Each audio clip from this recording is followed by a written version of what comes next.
Early in 1953, Bob American Forces Network Hope, as he's called himself, Bob Hope paid another trip to Germany.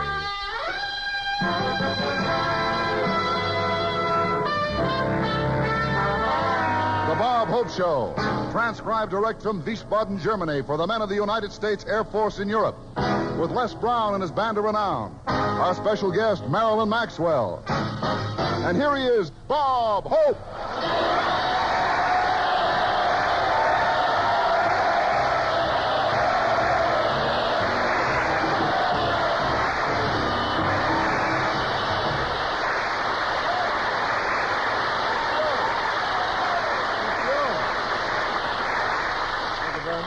Yes, sir, here we are in Wiesbaden. Wiesbaden, that's an old German term meaning we're doing all right now, honey. Why should I bother to learn the language?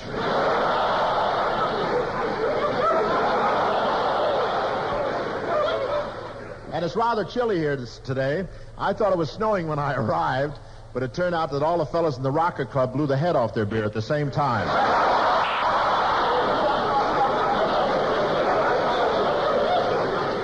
On the way over here, I saw some new construction, and I said to my driver, did the engineers make that tunnel? He said, no, the GI is getting the Bahnhof on payday.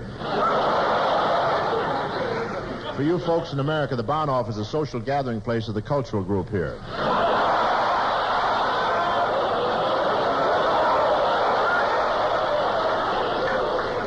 But this is good old Wiesbaden. I was here back in 1945. What memories? Those were the days when a Hershey bar meant something.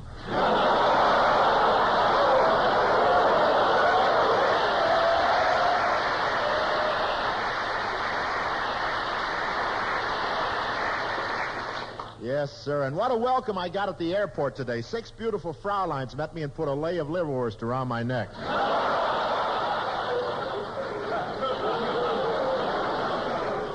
I was here in Germany for Christmas in 1948, too. And when I was here in 48, cigarettes were just as good as money. Yes, sir, cigarettes were really the thing then. I remember one guy was caught rolling his own. He was arrested for counterfeiting.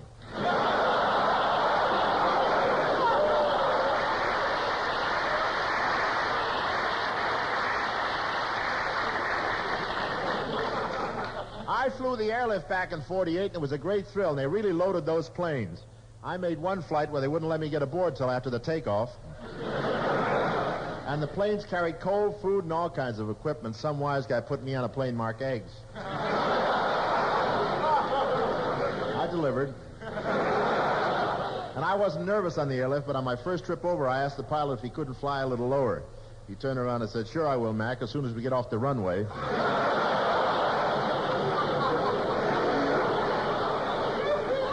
And the bathtubs in these German hotels are confusing because there's so many faucets. I guess I turned the wrong one this morning. It's the first time I ever took a bath in sauerkraut and boiled potatoes. Then the valet came in and scrubbed my back with horseradish. And I love the script money the Air Force uses here. I don't know where that script came from until I went over to General Upthegrove's house. Half the wallpaper is missing from his kitchen.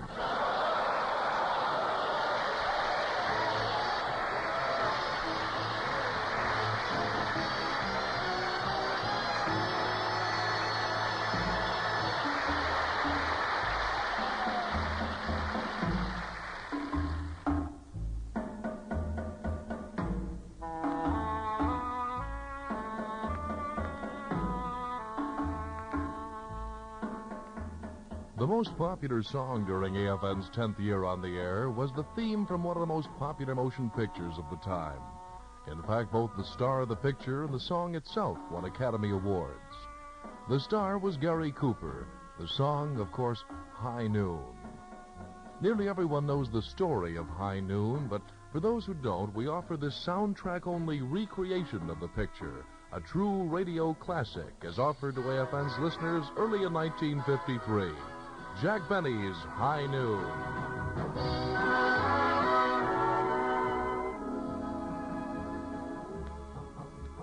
The time is the year 1875. The place, the little town of Hadleyville. The scene is in the office of the Justice of the Peace. I'm the town marshal, and my name is Gary Kane. This is my wedding day. Yep.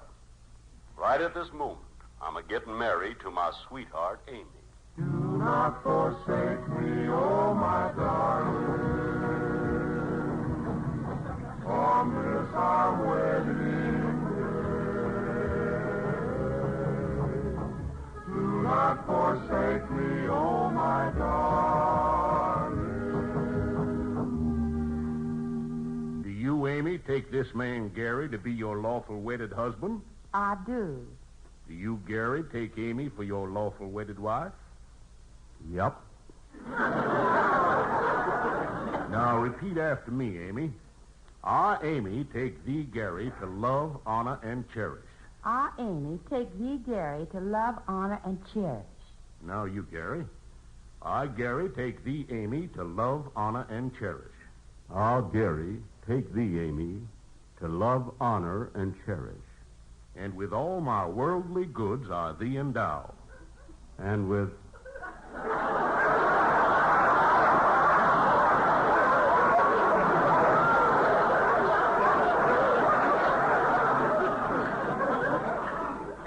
Come on, repeat it. And with all my worldly goods I thee endow.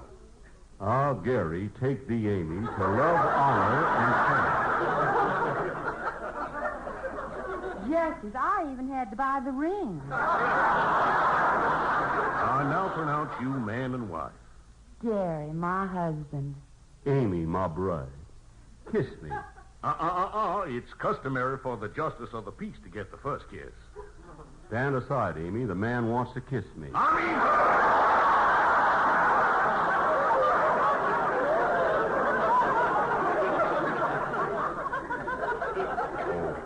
Come on, Mary. Amy.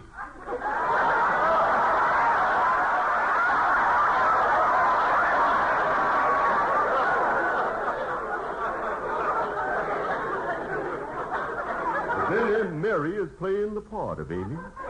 Let's get going on our honeymoon. Gee, Gary, I'm so glad you're going to give up your job as marshal and put those awful guns away. Yes, Amy. Now we can have a peaceful life. And... Marshal! Yeah, what's up? Terrible news. Frank Miller's been released from jail. No. Yeah, and he's arriving in town at high noon. High noon.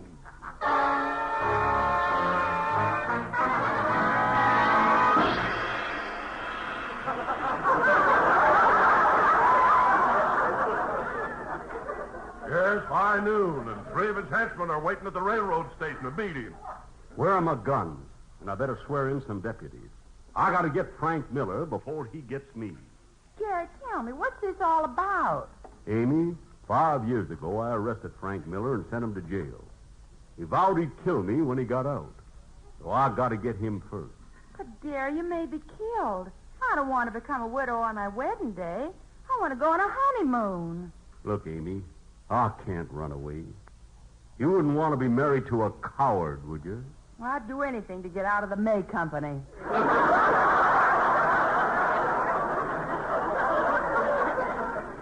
It was then I realized that Amy, spelled sideways, was May.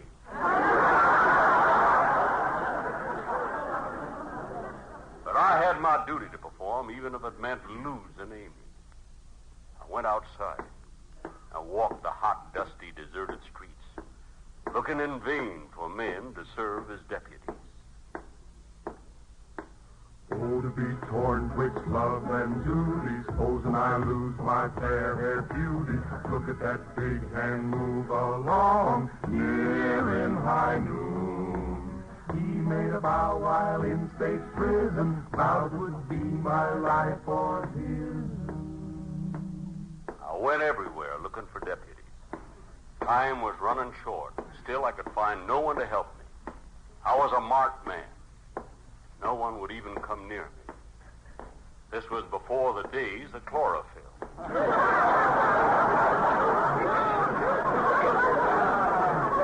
I didn't know what to do. In my search for help, I wandered down to the Mexican Quarter. I came upon a group of people who were having a fiesta.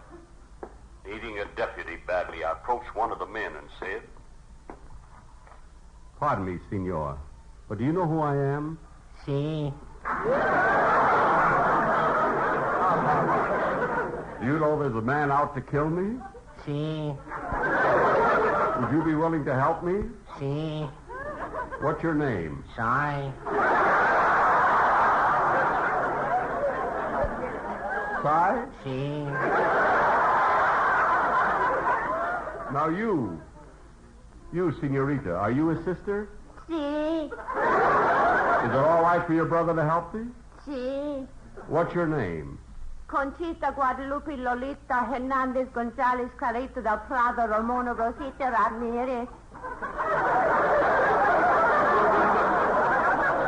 Conchita, Guadalupe, Lolita Hernandez, Gonzalez, Clarita del Pedro, Ramona, Rosita Ramirez? Si.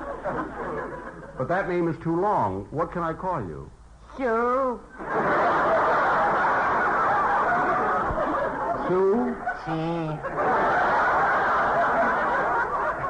But I was talking to her, wasn't I? Si.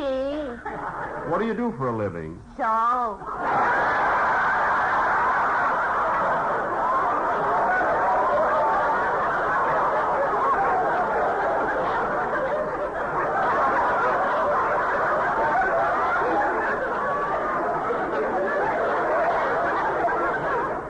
So?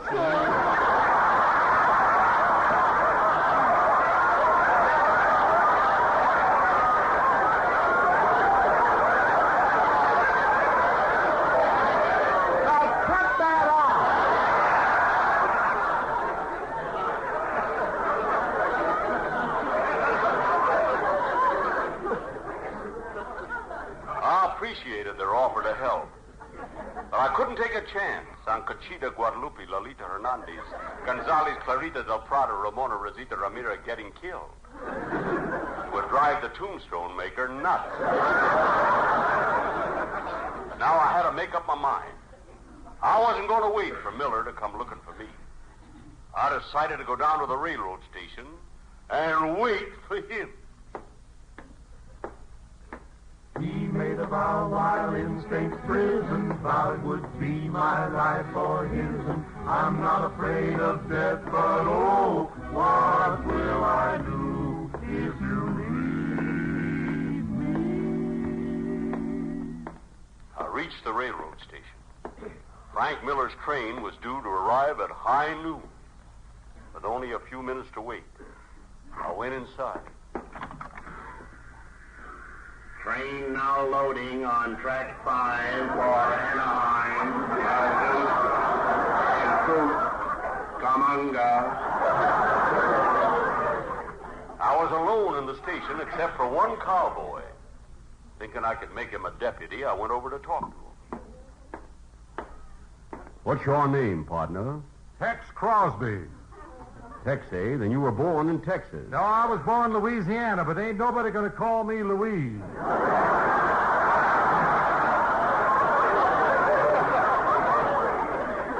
That's an old joke. Well, it was new in 1875. Oh, yes. What are you doing here anyway, Tex? Well, I'm waiting for Frank Miller to arrive. We're going to kill the town marshal. Oh, you are, eh? Well, I'm the town marshal, and I'm going to kill you. Train now leaving on track 5 for Anaheim, Azusa, and Coop. Well, I'll give you a fighting chance. When I count 3, draw and shoot. Okay. 1, 2, 3. Oh! Among us.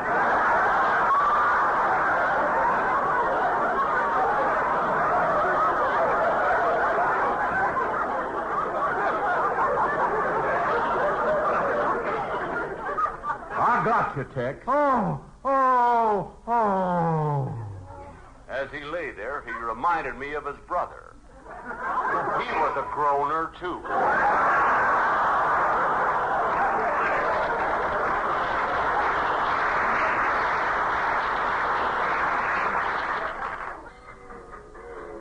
The high noon train pulled into the station.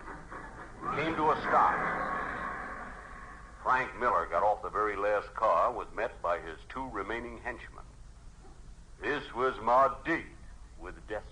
As soon as I got within pistol range, I drew my gun and fired.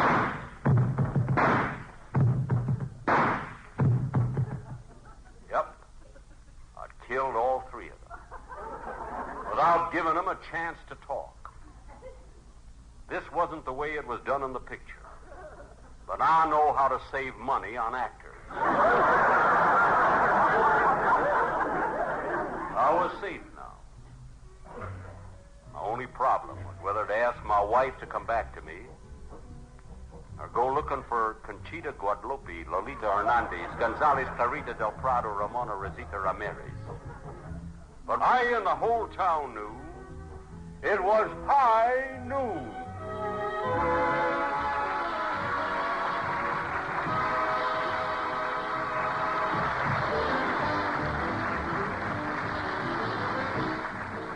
On March 2nd, 1953, a shocking announcement from Moscow. The Central Committee of the Communist Party of the Soviet Union and the Council of Ministers of the Union of Soviet Socialist Republics announces the great misfortune which has befallen our party and our people. The grave illness of Comrade Joseph Stalin. During the night of March 1 to March 2, Comrade Stalin had a hemorrhage which affected vital parts of his brain. The Central Committee and the Council of Ministers express confidence that our party and the whole Soviet people will display the greatest unity of spirit and vigilance. But 3 days later, on March 5th, Joseph Stalin died. The heart of the comrade and inspirer of Lenin's will, the wise leader and teacher of the Communist Party and the Soviet people, has stopped beating. Dear comrades and friends, the steel-like unity and monolithic unity of the ranks of the party constitutes the main condition for its strength and might. The communist world was grief-torn. The West was nervous as it waited to see who would emerge as the new Kremlin strongman.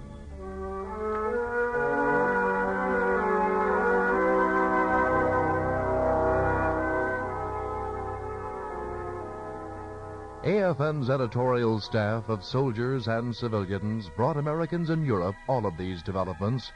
Under news chief Vince Lambros, writers in Frankfurt and correspondents across Germany kept their audience abreast of news occurring in the four corners of the globe.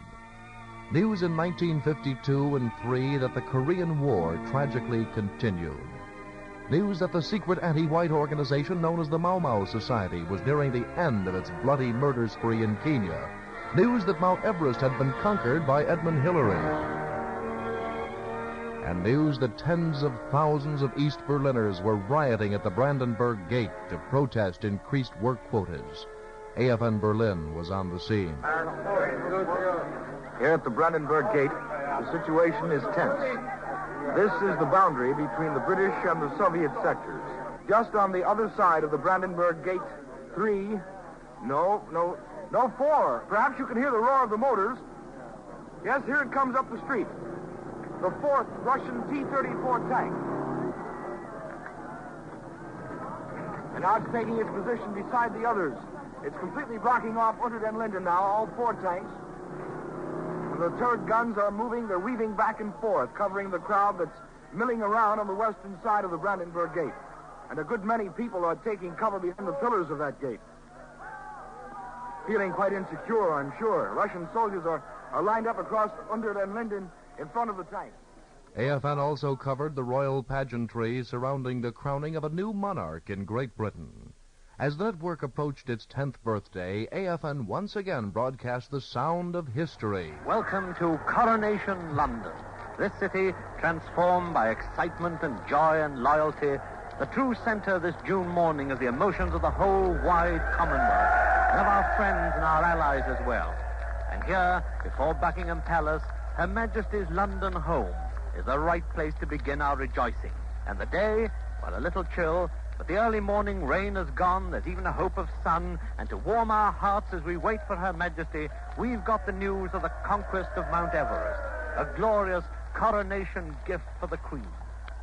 We who are placed on the Victoria Memorial have before us the fine eastern front of the palace, so impressive because alone of all the buildings of central London, it remains undecorated. It's got no need of bunting and flags, for flying proudly overhead at the masthead... Again, AFN was there when the crown was placed on the Queen's head. The Dean of Westminster brings the crown. The Archbishop takes it from the crimson cushion. He raises it high in the sight of the people and reverently places it on the Queen's head. Her Majesty, Queen Elizabeth II, is crowned.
You've been listening to Countdown 25, a silver replay of the best of AFN's 25 years on the air.